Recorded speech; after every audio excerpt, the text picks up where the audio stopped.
Okay जी, अस्सलाम वालेकुम।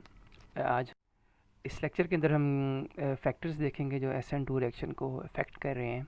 सबसे पहला फैक्टर हमारे पास है लिविंग ग्रुप। अब लिविंग ग्रुप के बारे में हमने ऑलरेडी पढ़ चुके हैं। मैं थोड़ा सा मज़ीद उसके बारे में क्लैरिफाई करना चाहता हूँ, बिकॉज ये हमारा एक पूरा एक टॉपिक है हमारे कोर्स कंटेंट्स के अंदर। लिविंग ग्रुप्स, ठीक है, भी जब कभी कोई न्यूक्लियोफाइल अटैक करेगा आपके सबस्ट्रेट के ऊपर, तो आपका लिविंग ग्रुप लीव करेगा। ठीक है, कुछ डिफरेंट 4 किस्म के रिएक्शन यहाँ पे दिखाए गए हैं और इन चारों रिएक्शंस के रेट ऑफ रिएक्शंस के बारे में बताया गया है। फर्स्ट, आयोडीन के लिए 30,000 है, ब्रोमीन के लिए 10,000, क्लोरीन के लिए 200 एंड फ्लोरीन के लिए 1। अब इनका मतलब क्या मतलब कि इनका जो रेट ऑफ रिएक्शन है इसका ज़्यादा है, इसका रेट ऑफ रिएक्शन कम है। मतलब कि आयोडीन ईज़िली निकल जाती है, मतलब ये बड़ा अच्छा लिविंग ग्रुप है। और जो फ्लोरीन आपके पास है ये नहीं निकलती, इट्स मीन डैट ये अच्छा लिविंग ग्रुप नहीं आपके पास है। ठीक है, सो मैंने ये सारे के सारे साथ में आपके लिए नोट्स के तौर पे भी यहाँ पे लिख दिए ताकि आपको नोट्स बनाने में बड़ी आसानी हो और आपके पास एक अच्छा एक मवाद इकट्ठा हो जाए जो अगर आप पेपर में इसको आप लिख सकें। From the relative reaction rates, we can see that the iodide ion is the best leaving group and the fluoride ion is the worst one. अब ऐसा क्यों हुआ, इसके रीज़न आपके पास क्या है? The weaker the basicity of the group, the better its leaving ability. कि कोई जितना कम वीक आपके पास बेस होगा, ठीक है, उतना ही वो अच्छा लिविंग ग्रुप होगा। मतलब क्या? अब बेस क्या होती है? बेस इलेक्ट्रॉन डोनेट करती है। बेस की एबिलिटी होती है उसने इलेक्ट्रॉन डोनेट करने होते हैं आपके पास। एक वीक बेस होगी वो इलेक्ट्रॉन कम डोनेट करेगी। ठीक है, तो जितने वो इलेक्ट्रॉन कम डोनेट करेगी उसका अपने क्रॉसपेंडिंग एटम के साथ जो बॉन्ड होगा वो वीक होगा। ठीक है, यहाँ पे मैंने बड़े अच्छे से मेंशन कर दिया कि weak bases are stable bases. ठीक है, कि वो स्टेबल होती हैं। क्यों? Weak bases do not share their electrons, वो अपने इलेक्ट्रॉन्स शेयर ही नहीं करती। ठीक है जी, अब क्या होगा?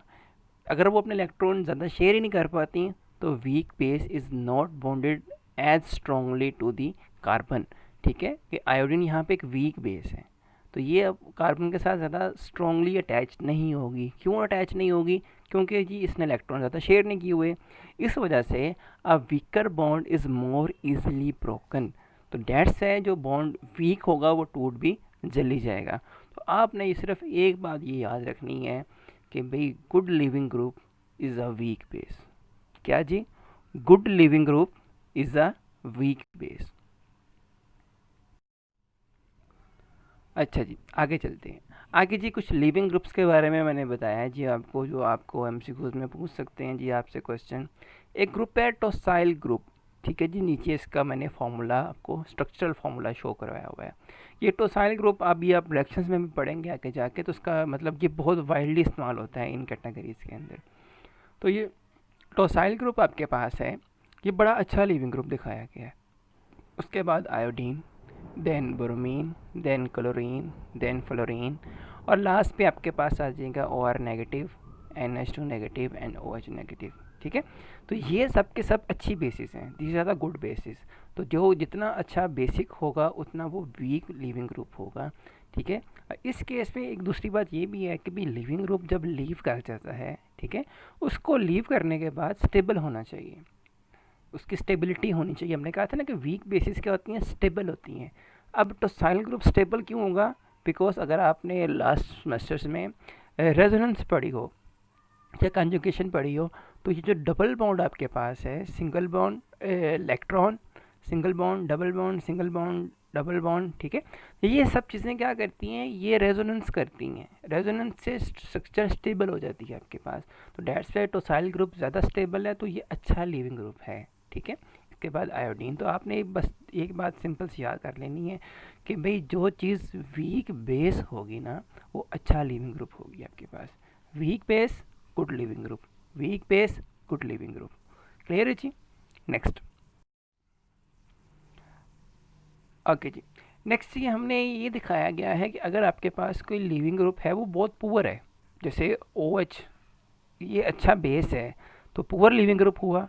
आप चाहते हैं OH को रिप्लेस करना चाहते हैं, इसके लिए अगर आप OH को निकाल तो नहीं सकते बिकॉज वो वीक लिविंग ग्रुप है, तो हम इसको कन्वर्ट कर देते हैं गुड लिविंग ग्रुप के अंदर।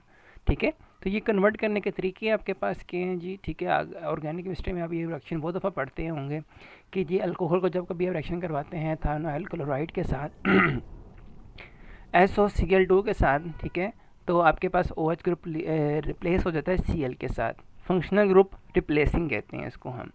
ठीक है, इस तरह एक और रिएक्शन अगर आप दिखाया है जी PBr3 के साथ, ठीक है, तो अगेन आपके पास जो है OH निकल जाएगा। OH की जगह पे Br लग गया, OH की जगह के ऊपर Cl लग गया। इट्स मीन दैट हमने फंक्शनल ग्रुप को चेंज कर दिया है। जब हमने फंक्शनल ग्रुप चेंज कर दिया है तो अब हम इसको, ये वीक लिविंग ग्रुप बन गया है। ठीक है, अब हम इसका कोई भी रिएक्शन करवा के इसके अंदर से हम इसको निकाल सकते हैं। आपने साइनाइड लगाना हो, आपने कोई मेथॉक्सी ग्रुप लगाना हो, तो डेट्स वाई आप ये रिएक्शन कर सकते हैं उस केस में। नेक्स्ट जी, एक बड़ा एक्सेप्शन आपके पास है कि जो हमारे पास ईथर्स होती हैं ठीक है, वो SN2 को फॉलो नहीं करती। ईथर की एक कैटेगरी है एपोक्साइड, सिर्फ यही SN2 रिएक्शन देती है। ठीक है, वो कैसे देती है आपके पास, उसकी ये देख लीजिए आप लोग। सिंपल सी ये बताया इस वजह से, ये एक्सेप्शन आपके पास है। ठीक है, तो ये उनमें से हट के टॉपिक आपके पास है, तो इसमें से आपको शॉर्ट क्वेश्चन या MCQs लाजमी पूछा जा सकता है आपके पास कि भाई बताएं जी ईथर के अंदर से कौन सी कैटेगरी ऐसी है जो ये रिएक्शन SN2 देती है, या SN2 कौन कौन से रिएक्शन दे सकते हैं आपके पास। ठीक है, तो epoxide is one of them. क्या है जी, सिंपल आपके पास ऑक्सीजन है, they have lone pair. Hydrogen को आपको पता है कि वो इलेक्ट्रॉन डेफिशिएंट होता है, it is a partial positive, it is a partial negative. तो प्रोटॉन आपके पास जो इलेक्ट्रॉन है वो प्रोटॉन के ऊपर अटैक करेंगे। ठीक है जी, अगले स्टेप में क्या होगा जी, प्रोटॉन जो आपके पास है ऑक्सीजन से अटैच होगा यहाँ पे। ठीक है, अब ऑक्सीजन जो आपके पास है वो 3 बॉन्ड नहीं बनाती, वो 2 बॉन्ड बनाती है। यहाँ पे उसके 3 बॉन्ड बने हुए हैं, 1 2 3। ठीक है, तो उसने अपने आप को स्टेबलाइज करना है जी, डेट्स वाई वो क्या करता है, अपना ये बॉन्ड तोड़ देता है। ठीक है, जब ये बॉन्ड तोड़ेगा आपके पास तो कार्बन के रह जाएंगे 3 बॉन्ड, 1 2 और 3। कार्बन के ऊपर आ जाएगा पॉजिटिव चार्ज, तो उस पॉजिटिव चार्ज को सेटिस्फाई करेगा ये क्लोरीन यहाँ पे जाके जुड़ जाएगा आपके पास। तो this is the effect of the leaving group. ठीक है, ये उसके कुछ टॉपिक्स थे। अब नेक्स्ट हम पढ़ेंगे जी आपके पास न्यूक्लियोफाइल क्या होता है, न्यूक्लियोफाइल की स्ट्रेंथ क्या होती है। अगर हम न्यूक्लियोफाइल के बारे में पढ़ लेते हैं तो हम हर फैक्टर को बड़ा इजीली डिस्क्राइब कर सकते हैं।